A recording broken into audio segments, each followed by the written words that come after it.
يسعد مساكم يا غوالي. يحذركم وين انا هلا؟ انا موجوده هلا بشارع بغداد. شوفوا هالاكله شو حلوه ولي غطا على قلبي، ومعانا صاحب المحل هون. يسعدك الله يا غالي. وسهلا.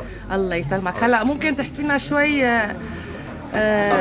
شو هيدي مثلا، شو اسمه؟ هي سلطة شوكولا نوتيلا. يخلي لي اياك يحفظك الله يا رب. شو بتبيعوا هون؟ سلطات وعصير. شو انواع العصير عندكم؟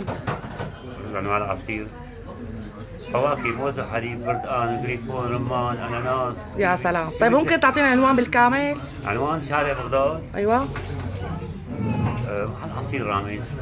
تمام. شوفوا النتيلا يا جماعة، نشوف هون الفواكه الحلوة والشهية. طبعا بكل بلد بتختلف أنواع الفواكه وتسميتها. احنا هون بسوريا بدمشق الشام.